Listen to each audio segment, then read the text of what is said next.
বিসমিল্লাহির রহমানির রহিম। সুপ্রিয় শিক্ষার্থীবৃন্দ, বেসিক ম্যাথ অ্যান্ড সায়েন্স এডুকেশনের চ্যানেল পক্ষ থেকে তোমাদের স্বাগতম। তো এখন আমি আলোচনা করব সপ্তম শ্রেণীর গণিত 1.1 মূলত ও অমূলত সংখ্যা। তো এটা মূলত ও অমূলত সংখ্যার 4 নম্বর ক্লাস। যদি 1 থেকে 3 নম্বর ক্লাসগুলো দেখতে চাও তাহলে এই ভিডিওর ডেসক্রিপশন এবং পিন কমেন্টসে লিঙ্কটি দেওয়া থাকবে, সেখান থেকে দেখে নিতে পারো। তো চলো শুরু করা যাক। তো পৃষ্ঠা 6, এই পৃষ্ঠা 6-এ একটা কাজ আছে, সেই কাজটা আমরা আজকে করব। তো চলো এই কাজটা আমরা করে আসি। কাজ 1, ভাগের সাহায্যে 1444 এবং 10404-এর বর্গমূল নির্ণয় করো। তো এই কাজগুলো কিন্তু আমরা আগেও শিখে আসছি, তো এটার সমাধান আমরা এখন করি। তো ফার্স্ট কাজ হইল কি, যে সংখ্যাটির আমরা ডান দিক থেকে জোড়ায় জোড়ায় এর উপরে দাগ দিলাম, জোড়ায় জোড়ায় নির্ণয় করলাম। এরপর কি ডান পাশে আমরা একটা খাড়া দাগ দিব।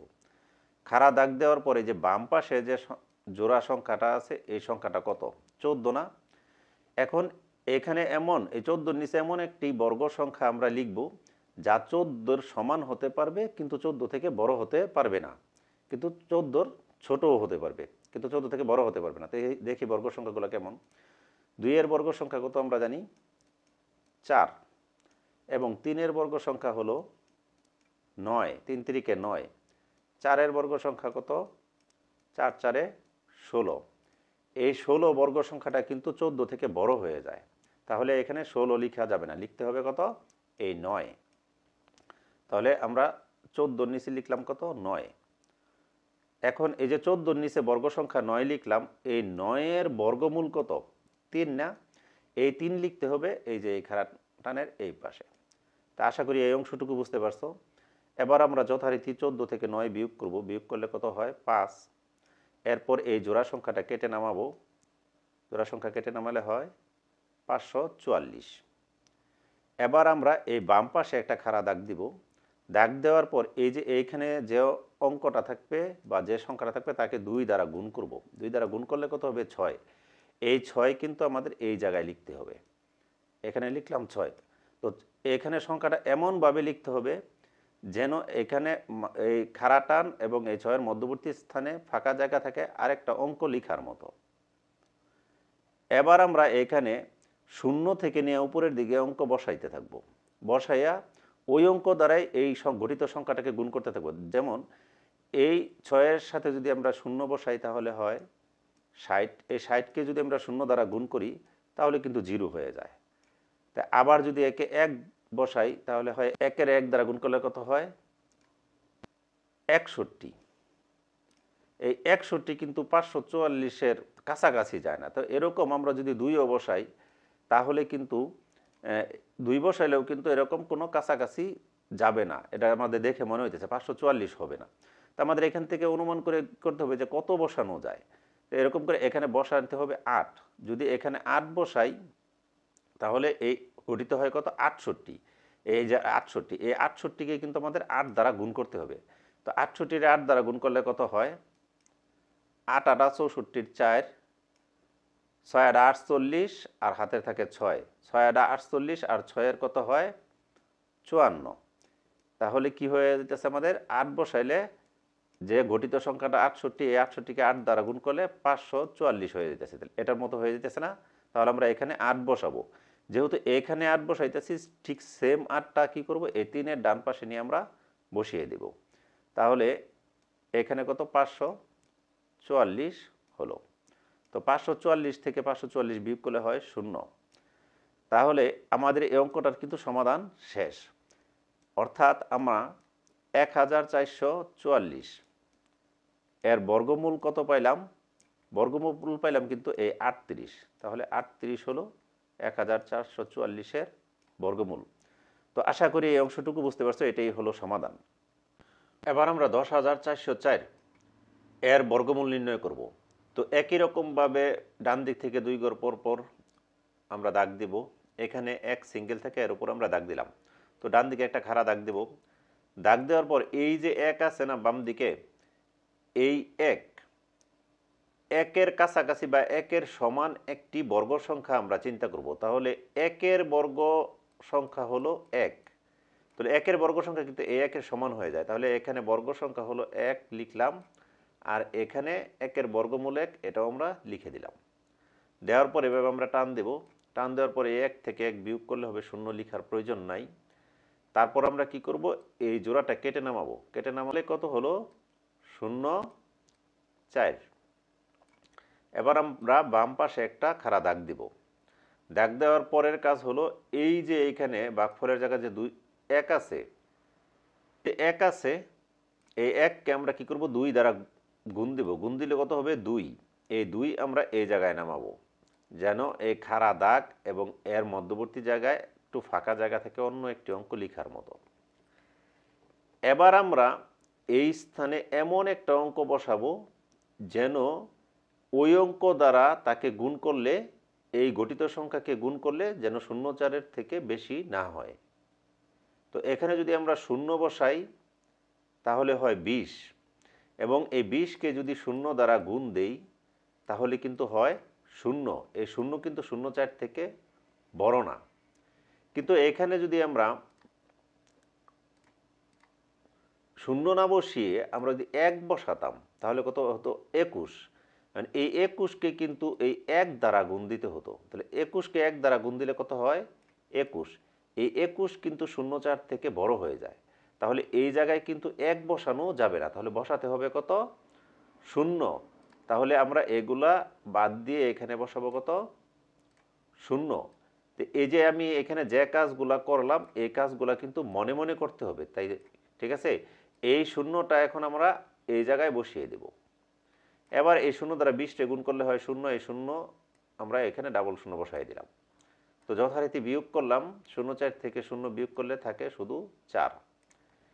এবার আমরা এই পরের জোড়া কেটে নামাবো। কেটে নামালে কত হলো, 0,4 কেটে নামাইলাম, লিখলাম হলো 404।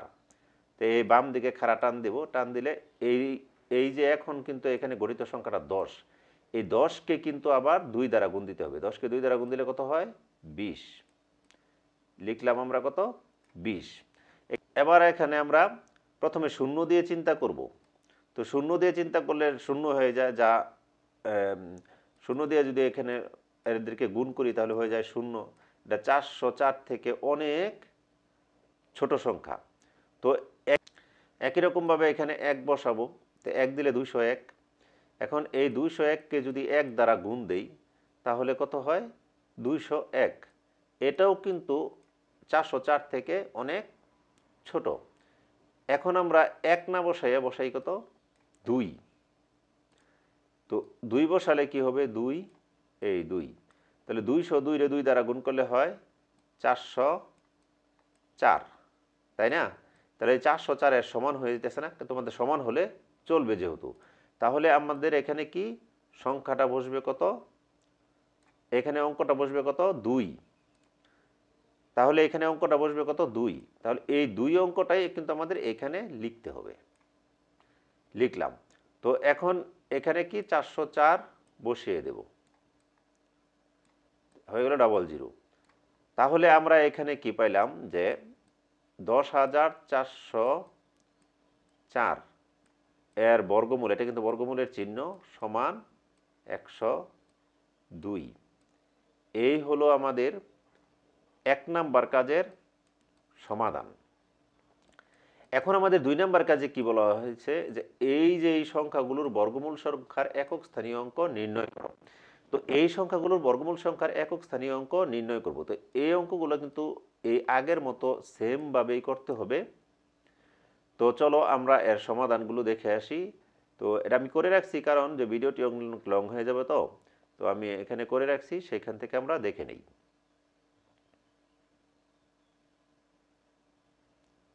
529 এর বর্গমূল, তো 529 লিখলাম, যে 29-এর উপরের টান 5-এর উপরের টান।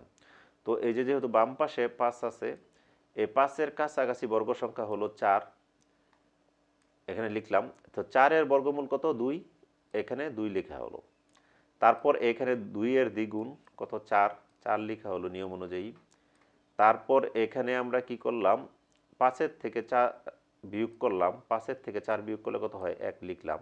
তারপরে এই জোড়া কেটে নামানো হলো কত, 129।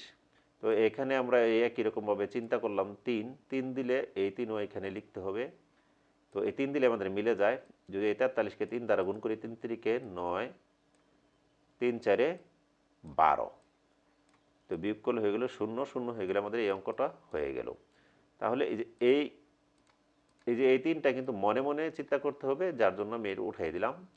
তো এখন এই যে 529-এর বর্গমূল হলো কত? 23। তো এই 23-এর একক স্থানীয় অঙ্ক কত? 3। এই যে অঙ্কটার একক স্থানীয় অঙ্ক 3, তাহলে এত এর বর্গমূলের একক স্থানীয় অঙ্ক 3। এটাই হলো। তো পরে হলো 3925-এর বর্গমূল। তো একই রকমভাবে 3025 লেখার পরে এই যে ডান দিক থেকে টান দেবো, এদিকে খাড়া টান দেব। তারপর এখানে আছে 39, 39-এর কাছাকাছি বর্গ সংখ্যা হলো 36, এখানে 36 লিখলাম। তো 36-এর বর্গমূল হলো 6, এই ডান পাশে আমরা 6 লিখলাম। এরপর এখানে 6-এর ডাবল লেখা হলো, এই যে 6 দুগুণে 12। এরপর আমরা 39 থেকে 36 বিয়োগ করব, হবে 3। তারপর আমরা এই 25 কেটে নামাবো, হবে কত? 325। এবার আমরা দেখব যে এখানে এমন একটা অঙ্ক বসাই যেন এই অঙ্ক বসানোর পরে যে ঘটিত সংখ্যাটা ওই অঙ্ক দ্বারা গুণ করলে যাতে এই 325-এর থেকে বড় না হয়। তাহলে এই অঙ্ক দ্বারা গুণ করলে কত হইল? 244। এই 244 কিন্তু 325 থেকে বড় না। তো এখান থেকে এটা বিয়োগ করা হলো, কত হলো? 81। তো এই যে এইখানে যে দুই অঙ্কটা আমরা বসালাম সেই অঙ্কটাই কিন্তু আমাদের এখানে বসাতে হবে। বসানোর পর এখানে গঠিত সংখ্যাটা হলো কত? 62। এই 62কে আবার মনে মনে কত? 2 দ্বারা গুণ দিতে হবে। 2 দ্বারা গুণ দিয়ে আমরা এখানে লিখব কত? 62কে 2 দ্বারা গুণ দিলে হয় 124। 124। তো 124 আমরা এখানে লিখলাম। লিখার পর এখন দেখা গেছে যে এই দিকে তো আর কোনো জোড়া নাই, তখন এখানে একটা দশমিক দিব। দশমিক দেওয়ার পরে এখানে আমরা ডাবল জিরো বসিয়ে দেব। ডাবল জিরো কেন বসাইলাম? আমরা ভাগের ক্ষেত্রে নর্মালি কিন্তু শূন্য বসাইতাম, আর এখানে আমরা 2টা শূন্য বসাইলাম, কারণ এই যে জোড়ায় জোড়ায় আমরা এখানে কাজ করছি যেহেতু, এখানেও একসাথে জোড়া দিতে হবে। এরপর আমরা কি করব? এখানে একই রকমভাবে একটা অঙ্ক চিন্তা করবো, এখানে চিন্তা 6। তো এটাকে যদি আমরা 6 দ্বারা গুণ দিই, কারণ এই সংখ্যা দ্বারা এই পুরো গঠিত সংখ্যাটাকে গুণ দিতে হবে, হবে কত? 7476, যা 8100-এর কাছাকাছি সংখ্যা। তো এখানে যদি 7 দেওয়া হয়তো তাহলে এটা 8100 থেকে কিন্তু বড় হয়ে যেত। তো এই জন্য দিতে পারছি না। এখান থেকে টোটাল বিয়োগ করা হলো, বিয়োগ করলে হয় 624। আর এই যে এখানে যে 6টা বসালাম, এই 6টা আবার এখানে বসাতে হবে দশমিক বিন্দুর পর। মোটামুটি এই পর্যন্ত এই কাজ শেষ। এরপরেও কিন্তু দীর্ঘ সময় করা যাইতো, কিন্তু আমাদের প্রয়োজন নাই, কারণ আমাদের উত্তর চাইছে একক স্থানীয় অঙ্ক কত, তাই না? তো এখানে একক স্থানীয় অঙ্ক কিন্তু 2 আমরা নির্ণয় করে ফেলছি। তো 3925-এর বর্গমূল কত হলো? 62.6, এর একক স্থানীয় অঙ্ক 2। এটাই হলো আনসার। তো এই যে 5041-এর বর্গমূলটা সেমভাবে তোমরা করে নেবা, এই যেখানে করা আছে, চাইলে তোমরা এটা উঠিয়ে নিতে পারো। তো 5041-এর বর্গমূল কত? 71। তো 71-এর একক স্থানীয় অঙ্ক কত? 1। এই হলো উত্তর। ঠিক একই রকমভাবে 4489, এর বর্গমূল হলো কিন্তু 67। এই যে 4489-এর বর্গমূল হলো 67। তাহলে 67-এর একক স্থানীয় অঙ্ক কত? 7। তাহলে এখানে 7ই হলো সঠিক অ্যান্সার। তো ভিডিওটি দেখার জন্য ধন্যবাদ। ভিডিওটি ভালো লেগে থাকলে অবশ্যই চ্যানেলটি সাবস্ক্রাইব করে রাখবে এবং পাশে থাকা বেল আইকনটি চেপে রাখবে সবার আগে ভিডিও পেতে চাইলে।